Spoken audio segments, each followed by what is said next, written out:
Assalamualaikum warahmatullahi wabarakatuh.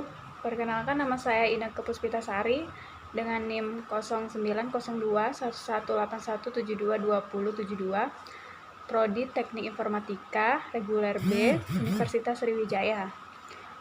Untuk mendukung tugas pemrosesan bahasa alami atau NLP, di sini saya diberi tugas untuk menceritakan proses saya mengerjakan tugas-tugas yang pernah diberikan sebelumnya. Nah, untuk tugas yang pernah diberikan sebelumnya itu, saya diberi 3 tugas, yaitu pertama mengumpulkan dataset spam filtering, kedua yaitu meringkas artikel spam filtering, tugas ketiga yaitu implementasi codingan dan analisis hasilnya. Untuk mengerjakan tiga tugas tersebut, saya mengerjakan yang mengumpulkan dataset terlebih dahulu, karena menurut saya mengumpulkan dataset itu memerlukan waktu yang banyak. Itu untuk mengumpulkan dataset spam filtering dibutuhkan spam email yang syaratnya yaitu berupa teks dan berbahasa Indonesia. Di situ harus minimal 200 spam. Jadi saya mencari spam itu melalui email-email yang pernah saya gunakan, dan juga itu belum cukup. Karena itu saya meminta bantuan teman-teman saya untuk memforward email spam mereka ke email saya. Lagi saya mengumpulkan spam email, saya mengerjakan tugas kedua, yaitu merangkum artikel spam filtering yang berjudul Machine Learning for Email Spam Filtering, Review of Process and Open Research Problem. Poin-poin yang saya dapat dari merangkum artikel ini yaitu bahwa metode pembelajaran mesin bisa digunakan untuk mendeteksi dan memfilter email spam.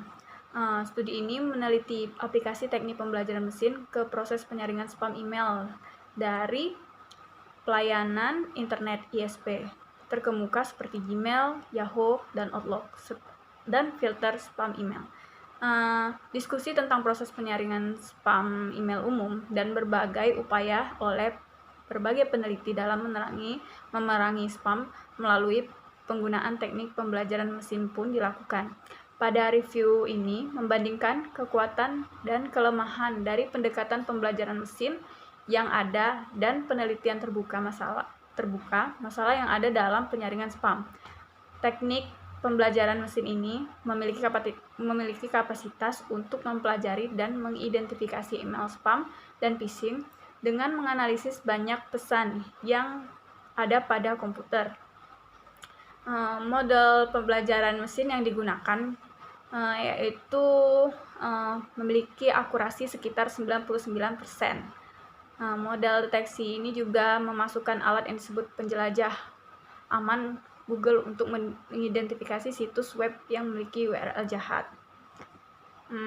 Dan di artikel ini ada beberapa metode penyaringan spam email yang diterapkan untuk mengatasi masalah email spam, yaitu content based filtering, ada case based spam filtering method, dan heuristic or rule based spam filtering.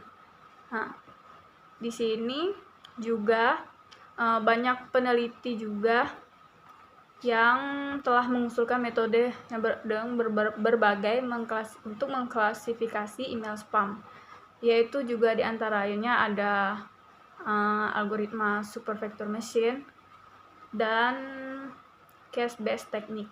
Selanjutnya yaitu proses spam filtering pada email yang dijelaskan pada artikel ini, yaitu antara lain pre-processing, itu tahap pertama yang dijalankan setiap kali surat masuk diterima.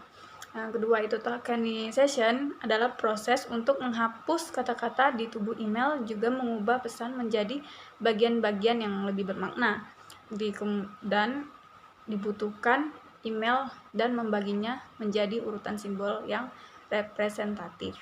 Yang ketiga itu feature selection, merupakan pengurangan ukuran ruang yang secara efektif menunjukkan potongan dari pesan email yang menarik sebagai vektor fitur terkompresi. Teknik ini berguna ketika ukuran dari pesan yang sangat besar dan representasi fitur secara singkat diperlukan untuk membuat penugasan dari pencocokan teks atau gambar menjadi lebih tajam. Ada juga beberapa algoritma pembelajaran mesin yang populer yang telah diterapkan untuk deteksi spam, seperti metode clustering. Dua jenis metode clustering yang telah digunakan untuk klasifikasi spam adalah Destiny-based clustering dan Kernel-Snake-Board. Untuk yang kedua itu ada klasifikasi Naive Bayes. Itu tadi poin-poin dari ringkasan poin-poin dari rangkuman yang saya dapat dari review paper ini. Dan setelah ini saya melanjutkan mengumpulkan spam email, dan untuk hari terakhir saya telah mengumpulkan sebanyak 170-an spam email. Tapi itu sudah saya tidak memiliki teman lagi untuk mengirim spam email tersebut. Jadi saya hanya mengumpulkan sebanyak 178 spam email. Untuk tugas ketiga yaitu menganalisis hasil dari implementasi coding spam filtering.